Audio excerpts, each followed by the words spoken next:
Matiwasay dahil po tayo mag-aaral ng salita ng ating Panginoong Jesus. Amen. Good evening po!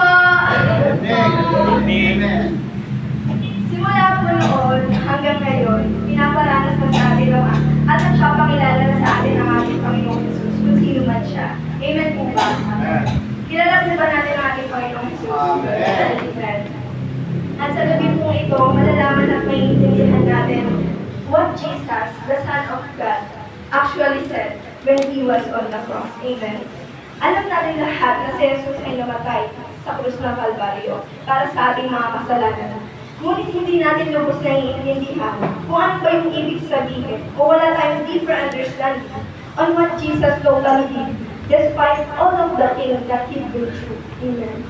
Na nasabi niya pa rin yung pitong huling salita na kahit sa sobrang hirap na nangyari sa Kanya, and today, hayaan natin na yung Holy Spirit yung magpaintindi sa atin.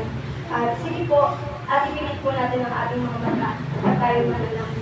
Ama namin Diyos sa makapangyarihan sa lahat, pinupuri ka namin at sinasamba sa gabi nito. O hallelujah. Ikaw po, Panginoon, ang mangusap sa amin. Ikaw po ang magpaintindi, Panginoon. Bigyan mo kami ng deeper understanding kung ano po yung kailangan namin maintindihan sa gabi nito. Kung bakit ka nga ba pinako sa krus at bakit mo yung sinabi sa amin ng Diyos. Hallelujah. Ikaw po ang magbukas ng aming isip at puso at ng aming spiritual ears and eyes. Hallelujah. Thank you, Jesus. Ikaw po ang pinupuri, pinadakilat sa pangalan ng Jesus. Amen. Amen. Ito po ang ating pag-aaralan. Ito po yung unang sinabi sa atin ng Panginoong Jesus sa krus ng Kalbaryo. At sabi po sa Luke 23, chapter 23, verse 34. Sinabi ni Jesus, Ama, patawarin mo sila sapagkat hindi nila nalalaman ang kanilang ginagawa. Sa English po, kung sino man po yung English dito, Father, forgive them, for they know not what they do. Amen. Sino po dito yung nagpapatawad? At sino po dito yung hirap yung katawad? At kaya pala natin nagagawang magpatawad at sinasabi sa atin na magpatawad dahil ang ating Panginoong Jesus, anuman ang ginawa sa Kanya, nagawa niya pa rin magpatawad. Sa lahat ng nagkasala sa Kanya, anuman ang binato sa Kanya ng mga tao, but He ends with it with forgiveness. Amen? Tinapos niya ito ng may pagpapatawad. Before Jesus died on the cross, marami siyang pinagdaanan na sakit, na hirap, na dapat naman hindi niya pagdaanan. We all know the physical pain. Alam natin yung hirap ng katawan niya. But let's realize the emotional pain na naranasan niya dahil sa mga taong nakapaligid sa kanya, na akala niya, totoong disipulo niya, yung mga pinagtaksilan siya. At sa mga taong gustong itutok siya sa krus, even though nakita na nila yung kabutihang ginawa ng Panginoong Jesus. Kung sa ating mga kaisipan, may hirapan tayo na patawarin yung mga taong nagkasala sa atin.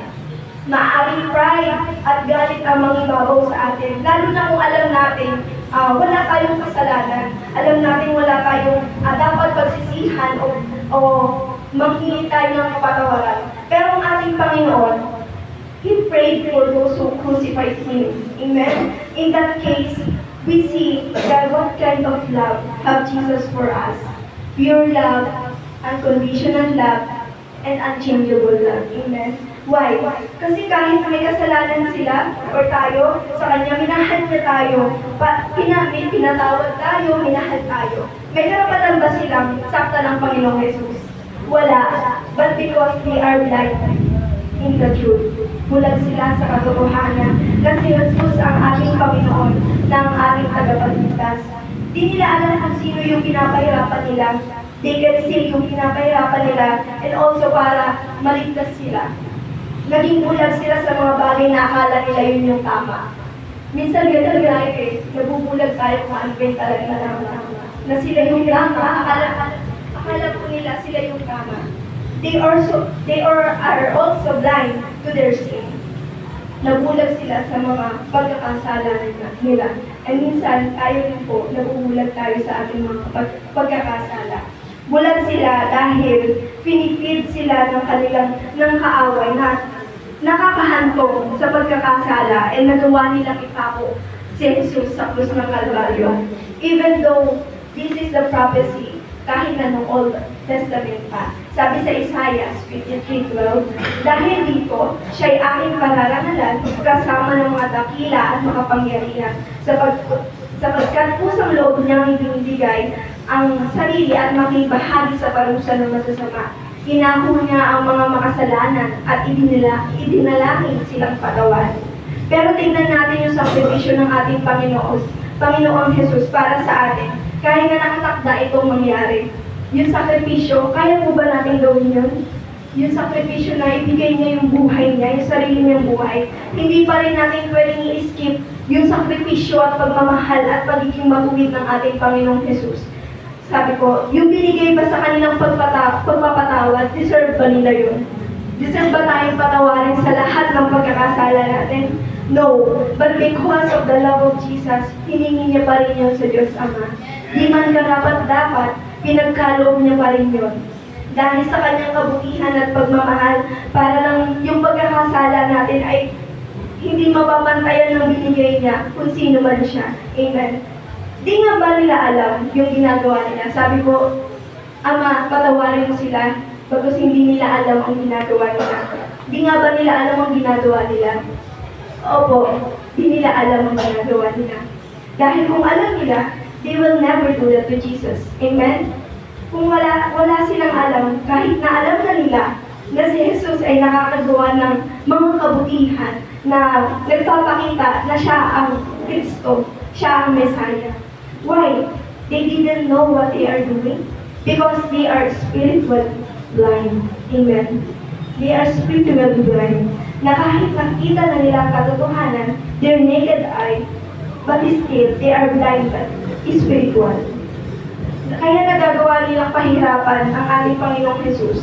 Mahirap yun mga kapatid na our eyes are open. Nakabukas ang ating mga mata, pero ang ating spiritual ay nakasara. Amen. Pero hindi nakabukas yung katotohanan sa kanila na nakasabing yun ng kung ano-ano na hindi naman maganda. Dahil inaakala nila, ito yung tama na patayin si Jesus. Akala nila, ito yung magpapawala sa kanila ng mga galit, ng kung ano-ano man sa mga nakaraan.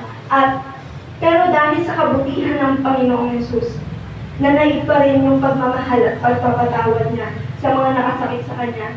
Ganun na lamang tayong mahalin at patawarin ng ating Panginoon sa ating mga kasalanan. Kaya tayo tinuturuan ng Panginoon para maging bukas ang ating spiritual eyes, para di na tayo matulad sa mga ginawa nila. Hindi na tayo makagawa ng katulad ng ginawa nila. Para sa pagbalik dito ng ating Panginoong Hesus, hindi na natin muli siyang ipapako. Amen? Hindi na natin siyang muling kung ano-anong gagawin sa Kanya. Sa mga ginawa ng ating Panginoong Hesus, may tinuturo siya sa atin na gusto niyang sundin natin at mabuksan ang ating mga spiritual eyes and ears. Amen? Handa na po ba kayong malaman ito? Hallelujah! At para din natin makita yung ating sarili na bulag pala sa katotohanan, bulag pala tayo sa ating mga kasalanan. Jesus had taught us and He wants to do us. Love our enemies. Number 1 po, love our enemies.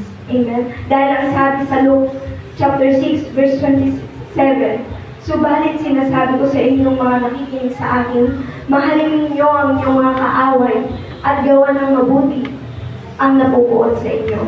Sa ating isipan at katawan, mga laman, hindi natin yun kayang gawin. Hindi natin kayang mahalin ang ating mga kaaway. Kaaway ko na, mamahalin ko pa ba? Ginawa na ako ng masama, mamahalin ko pa ba? Alam niyo mga kapatid, bakit tinuturo sa atin ito ng Panginoong Jesus? Kasi alam niya kaya natin, makakaya natin. Dahil lamang sa pamamagitan niya. Dahil lamang sa pamamagitan niya at ng banal na Espiritu. Dahil pag binahal natin ang ating mga kaaway, magbubunga ito ng magandang gawa. Hanggang sa pagdating ng araw, ang iyong kaaway, magsisimula na yung lumapit sa iyo na may pagpapakumbaba. Amen. Hanggang sa makita niya na, ma-realize niya na yung trato niya sa iyo ay kabaliktaran ng tinatrato mo sa kanya. Amen. Dahil tayo mga nagmamahal, pag nagmahal tayo, gumagawa tayo ng kabutihan. Kaya pinapagawa ito sa atin ng Panginoong Jesus. Dahil gusto niya na makita niya na sumusunod ka sa Kanya. Sa lahat ng sumusunod sa Kanya, pinapakita nila na ginagawa mo rin ang ginagawa niya. Amen. Number 2, bless who curses you. Amen. Sabi sa Lucas chapter 6, verse 28, pagpalain ninyo ang sumusumpa sa inyo at ipanalangin ang mga nangaapi sa inyo. Magsambit tayo ng mga pagpapala sa mga taong nangangalit sa atin, yung galit na galit sa atin. Imbis na magsabi tayo ng kung ano-ano, magsabi tayo ng mga hindi karapat-dapat, i-convert natin ito into word of blessing. Amen. Kasi the more na nagsasalita tayo ng masasakit na salita, the more na lumalala yung away, yung sitwasyon. Let's speak a blessing to those people who curses you. Kasi wala naman tayong mapapala kung babalikan natin sila ng kung ano-ano. At pag pinakita mo sa kanya at nagsampit ka pa ng mabubuti sa kanya, siya pa yung mahihiya para sa'yo. Amen. At number 3 po, do good to those who hate us. Amen. Sabi sa Luke chapter 6, verse 27, subalit sinasabi ko sa inyong mga nakikinig sa akin, mahalin ninyo ang inyong mga kaaway, gawin ng mabuti ang mga nabubot sa inyo. Sinasabi dito sa magandang balita ng ating Panginoon na lahat ng gumagawa sa iyo ng masama, gawan mo pabalik ng kabutihan. Amen. Kasi every time na ginagawa mo sila ng kabutihan, may yung masama na ginagawa nila, mag-convert din ito para gawan ka ng mabuti. Dahil mahihiya yan sa'yo. Dahil ang Lord may ginagawa na sa buhay nila. Kapag ikaw nagsasalita ka, na gumagawa ka ng mabuti sa kanila, hindi mo sila sinusumpa, na binibigyan mo sila ng pagpapala, ay hindi hahayaan ng Lord na walang ginagawa sa'yo at walang ginagawa sa Kanya ang Panginoong Jesus. Hihipuin at hihipuin ng Lord ang puso ng bawat isa na nagpapakumbaba. Amen? Pray for those who despitefully you. Amen? Despitefully you. Amen? Lahat ng mga gumagawa sa iyo ng masama, ipag-pray mo. Amen? Dahil sabi sa Matthew 5, chapter 5, verse 44, ngunit ito naman ang sinasabi ko, ibigin ninyo ang inyong mga kaaway at ipanalangin ninyo ang mga umusig sa inyo. Ipanalangin mo sila, mga kapatid. Sabi mo sa katayo, ipanalangin mo. Dahil ang Lord, pwede niyang atulan yung mga nagkakasala sa Kanya. Pwede niyang sabihin, kasi po, na-search ko po sa Bible Scholar na kapag yung mga pinapako daw po sa krus ay nagmumura na kung ano-ano po sinasambit nilang mga masasama dahil po sa sakit na mga nararanasan nila. Pero how good our God, no? Kasi kahit na ganun yung ginawa sa Kanya, forgive them. Amen?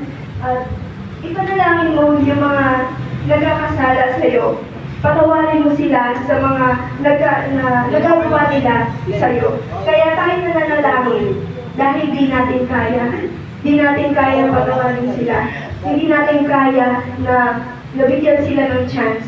Kung masyado ka nilang nasasaktan, mag-pray ka dahil ang Lord ang magbibigay sa iyo ng lakas.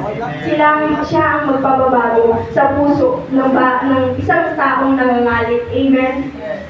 At sa lahat ng ito, sa lahat ng mga ginagawa natin sa mundo na to, ang Lord lang ang may kakayahan para magpabago lahat ng mga nangyayari sa buhay natin. Kasi hindi natin matatakasan yung galit, hindi natin matatakasan, pero once na lumapit ka sa ating Panginoong Jesus, siya yung magbibigay sa iyo ng lakas. Siya yung magbibigay sa iyo ng proteksyon para hindi mo magawa yung gusto ng laman mo, ng katawan mo. Kasi ikaw ba naman, saktan-saktan ka? Anong sasabihin natin? Magagalit tayo, parang hindi na natin siya kayang patawarin, lalo na hindi natin alam kung bakit tayo sinasaktan. Pero once na nakita mo yung sarili mo na may pinapakita ang Lord sa buhay mo, dahil yung sakit na nangyari kay Jesus, may rason, may purpose. Ganun din kung bakit tayo nasasaktan dito sa lupa. Dahil may purpose yung buhay natin, kundi lumapit tayo sa ating Panginoon. At sa lahat ng ito, ang Panginoon ay nagtagumpay na sa sanlibutan. Napatawad niya na lahat ng nag-asala sa Kanya. Minahal niya na lahat ng nag-asala sa Kanya. At ano pa ba ang hindi natin kayang gawin? Amen. Grabe yung pagmamahal, yung pagpapatawad sa atin ng Panginoon. Forgiveness pa rin yung binigay niya sa atin, hiningi niya sa Diyos Ama. At kahit na ang daming paghihirap na binigay sa Kanya, how faithful Jesus is. Amen? Lahat ng sinabi niya, ginawa niya into action. Kaya sa lahat ng pinag-aaralan natin, mga kapatid, lahat yun kailangan natin makita na ginagawa natin. Na nasasabihin lang ng puso natin na forgiveness, pero hindi natin napapakita yung forgiveness. Amen? Walang ibang makakatulong sa atin upang magawa ang lahat kundi ang Panginoong Jesus lamang. Amen? Wala tayong magagawa dun sa forgive them kung wala ang bigay ng Panginoong Jesus. Yung habag niya sa atin, yung banal na Espiritu, kung wala sa atin yun, hindi natin yan magagawa. Kung di tayo manghihingi ng lakas at wisdom sa Kanya, tayo yung magagawin. Pero kung tayo lumalapit sa Kanya, katulad ng ginawa ng ating Panginoon sa Diyos Ama, kaya rin natin. Amen. Kaya sa lahat ng nagkakasala sa atin, patawarin na natin. Sabihin natin sa kapatid natin na patawarin mo na kasi. Ling, patawarin mo na. Amen. Patawarin na po. Amen. Di natin kaya, pero pag lumapit tayo at humingi tayo ng tulong sa ating Panginoong Jesus, baka kaya natin. Dahil napagtagumpayan na ng ating Panginoong Jesus ang lahat na naririto. Amen? And because of His wounds and blood, we are healed and forgiven. Amen. Kaya purihin ang Panginoong Jesus. Amen.